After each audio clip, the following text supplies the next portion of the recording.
ሌላ ሰው አፍቅራ ባሏን ለማስገደል ነፍሰ ገዳይ ቀጠረች። እቺ ሴት ስሟ ቪክቶሪያ ይባላል። 30 መጀመሪያ ውስጥ ያለች ሴት ነች። 31 32 ባሏ ደግሞ ኖርማል ተራ የሚባል ሰው አይደለም። ታዋቂ ዝነኛ ኤረን ነው። ኤረንን ለማታውቁት እድሜው 45 ነው። ታዋቂ ጎስት አድቬንቸር ላይ የሚሰራ ሰው ነው። ጎስት አድቬንቸር ደግሞ ምንድነው ለምትሉ ደግሞ ጎስት አድቬንቸር ማለት በቃ በጣም የተዘጉ ወይም ደግሞ የተተዉ ሆስፒታሎች ነው ይችላሉ። ሰው እንዳይገባባቸው የተከለከሉ ቦታዎች እዛ የሄዱ እኚህን አስፈሪ ቦታዎች ይቀርጻሉ። በዚህም ጥሩ እውቅና አለው ኤረን። ሁለቱ ታዲያ ይተዋወቃሉ የሆነ ዝግጅት ላይ። ወዲያ ወደደችው። እሷም ዋው ታምራለች፣ ተመቸችኝ ይላል። ያው ቀስ በቀስ መገናኘት ጀመሩ፣ ተመቻቹ።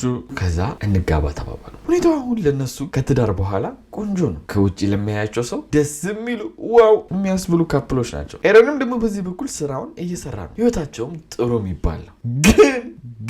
ግን ከትንሽ አመት በኋላ ቪክቶሪያ ትዳራቸው ላይ ትንሽ ሸሸት ማለት ጀመረች። ኤረን ብዙ ጊዜ የሚያጠፋው በዚህ አድቬንቸር ጎስት ላይ ነው። ጊዜ አይሰጠኝም ምናምን ማለት ጀመረች። ብቻ መነጫነጭ ጀመረች። ምን እንደሆነ ግን ኤግዛክትሊ ስሜቷ አይታወቅም። ያው እኔ የምገምተውን የነገርኳችሁ ለምን እንደዚህ እንደሆነች። ተረጋገጠው ነገር ግን ብቸኝነት ይሰማኛል ያለችው ነው። እሱ ቃል በቃል የተናገረችው ነው። ለኤረን ደግሞ ይህንን ስሜቷን አልገለጸችም። እንደዚህ እንደተሰማት አልነገረችው። በ2024 እንደ ፈረንጆች አቆጣጠር ቲቪ ቁጭ ብላ የወንጀል ታሪክ እያየች ነበር። እንደኔ አይነት ማለት ነው ወንጀል ታሪክ የሚሰሩ። ይሄ የወንጀል ታሪክ ደግሞ የሚያጠነጥነው እዚህ ሰውዬ ላይ ነበር። ግራንት አስታውሳችሁት? ግራንትን እድሜ ልክ አሁን ተፈርዶበት እስር ቤት ነው ያለው። ለማታስታውሱና ላላያችሁ ቪዲዮን የግራንትን መጨረሻ ላይ አስቀምጥላችኋለሁ። ትንሽ ግን ስለ ግራንት አንዳንድ ነገር ልበላችሁ ለማስታወስ ያክል። ነርስ ነበረ። ነርስም ሆኖ አሪፍ ስራ አልነበረም የሚሰራው። የሆነ ሰዓት ፌመስ ሴት ያያል። ከሷም ፍቅር ይዘዋል ኦንላይን። ስሟም ሲልቪ ነበር። ለሷም ደግሞ ብዙ ብር እየሰጠ የሷን ትኩረት ለመሳብ ይሞክር ነበር። በጣም ያፈቅራት ነበር። በጊዜው ደግሞ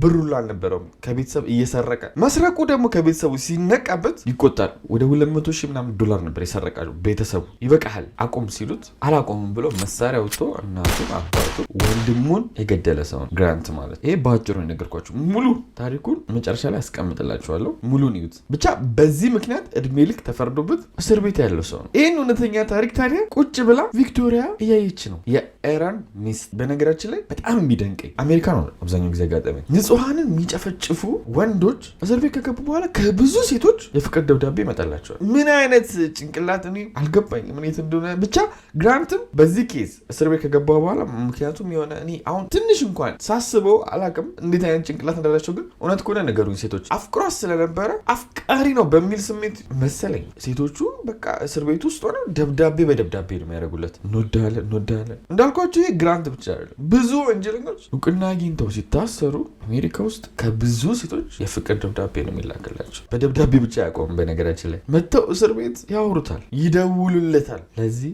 ሼጣን አረመኔ ለቃላት አጠቃቀም ይከብታል፣ ግን ሰው አይደለም ብቻ ግራንት ማለት። ይሄም እዚህ ጋር የምታዩት የግራንት ትክክለኛ ቪዲዮ ነው። My precious little kitty, I just wanted to let you know that I'm thinking about you and that I miss you very much.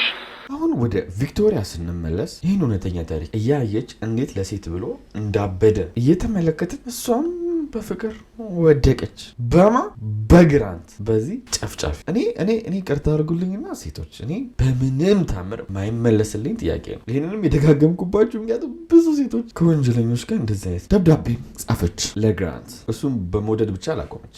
ግራንትም ይህን ደብዳቤ አይቶ መመለስ ጀመረ ለሷ። ቀስ በቀስም እስር ቤት ትሄዳለች፣ ታገኘዋለች። ከትንሽ ቀናቶች በኋላ ደግሞ ግራንት በድብቅ እስር ቤት ስልክ ያስገባል ለራሱ። እንደዚህ አይነት ስልኮች በነገራችን ላይ እስር ቤት ውስጥ ኮንትሮባንድ ስልክ ነው የሚባሉት። እና ግራንት ስልክ አገኘ። ሲጠቀምም ታዲያ በድብቅ ነው፣ አይቻልም ስልክ መያዝ እስር ቤት ውስጥ። ግን ለቪክቶሪያና ለሱ ተመቻቸው። አሁን ደብዳቤ የለም ምን የለም፣ በቴክስት መጨፋጨፍና ማውራት ጀመሩ። እልጥ ያለ ፍቅር ውስጥም ይገባሉ። ላስታውሳችሁ በነገራችን ላይ ከረሳችሁት አሁንም ከኤረን ጋር ነች፣ ባልና ሚስት ሆነው ማለት ነው። እና እሱ ምንም ያውቀው ነገር የለም። ለግራንትም ደግሞ እንዲህ ትለዋለች፣ ከዚህ ትዳር መውጣት ፈልጋለሁ፣ ከአንተ ጋር ህይወት እንዲኖረኝ ፈልጋለሁ ትለዋለች። እሱ እኮ ኦልሬዲ እስር ቤት በቃ እድሜ ልክ የተፈረደበት ሰው ነው። በተአምር ከእስር ቤት በቃ የሞጫ ፖሲብል ራሱ ምንም አይነት ፖሲብል ወይ የለም። ሰው እንዴት ከእንደዚህ አይነት ሰው ጋር ፍቅር ይጀምራል? ምስኪኑ ኤረን በዚህ በኩል ትዳሬ ደስ የሚል ነው፣ ትዳሬ ውስጥ ምንም አልተፈጠረም ብሎ በቃ እሱ ትዳሩን እየኖረ ነው። እንዲያምን ደግሞ ያደረገችው ቪክቶሪያ ከኤረን ጋር ስትሆን ለጉድ ነው ፎቶ የምትለቀው።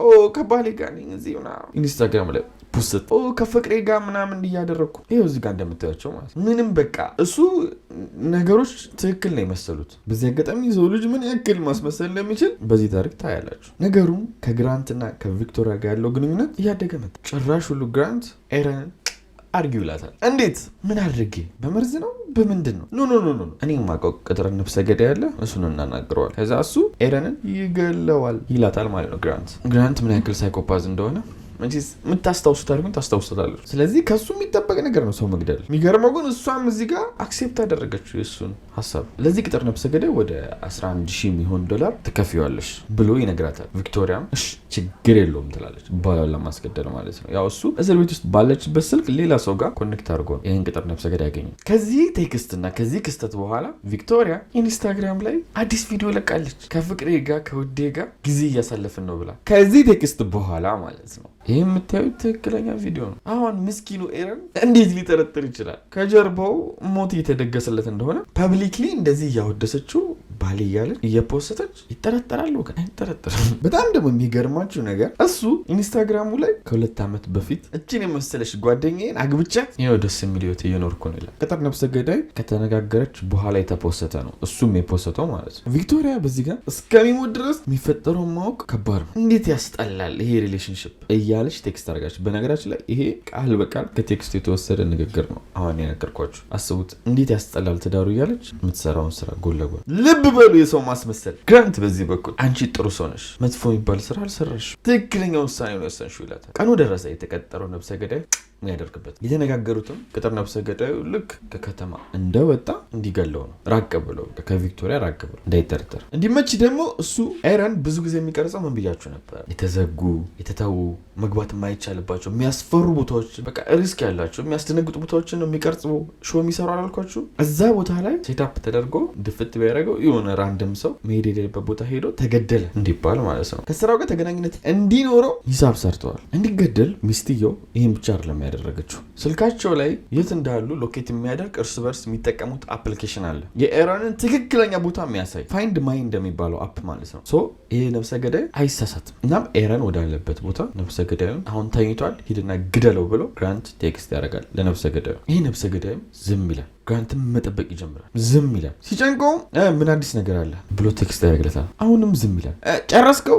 ዝም ይላል። በዚህ ሰዓት ግን ትልቅ ችግር ይፈጠራል። እስር ቤት ጥበቃዎቹ ግራንትን ስልክ ሲጠቀም ያዩታል። ነጥቀውም ይወስዳሉ። ከዚህ ቅጥር ነፍሰ ገዳይ ያለው ኮኔክሽንም ይቆማል። ነፍሰ ገዳዩም ብራቸውን ይዞ ይጥፋ፣ የውሸት ነፍሰ ገዳይ ይሁን አጭበርባሪ ይሁን የሚታወቅ ነገር የለም። ግን ሲመስለኝ ያው ብራቸውን የሚበላ ነፍሰ ገዳይ ነው፣ የምር ነፍሰ ገዳይ ማለት። ምክንያቱም በቃ ዝም ብሎ ነው የጠፋው። ኤረንም በዚህ ያው ይተርፋል ማለት ነው። አሁን ቪክቶሪያ የተፈጠረው ነገር አታውቅም። ግራንት ስልኩ እንደተቀማ ቴክስት ግን ትልካለች። ዝም አላት። ግራ ሲገባል ተዋቸው። ከዛም ህይወቷን ቀጠለች። ልክ እንደ ሁልጊዜው ትዳሯ ላይ እያስመሰለች ኢንስታግራም ላይ ፖስት ፍቅሬ ውዴ እያለች ኖርማል ባሏ እንደምትወድ ሚስት ከኤረን ጋር ህይወቷን ቀጠለች። የሚገርመው ደግሞ እንደተለመደው ፎቶ የምትለቃቸው ነገሮች ናቸው። ከዚህ ሁሉ ነገር በኋላ ራሱ ቫለንታይን እያለች ፎቶ ሁሉ ትለቅ ነበር። የቫለንታይን ቀን ማለት ነው። ብቻ ብዙ እውነት የምር ሮማንቲክ ናቸው የሚያስብሉ ብዙ ፎቶዎችን ለቃለች። ይህም ሁኔታ ለወር ቀጠለ። ማንም ሳያይ ማንም ሳያውቅ ስለተፈጠረው ነገር የሆነ ሰዓት ታዲያ የእስር ቤት ጥበቃው የግራንትን ስልክ ብድግ አድርጎ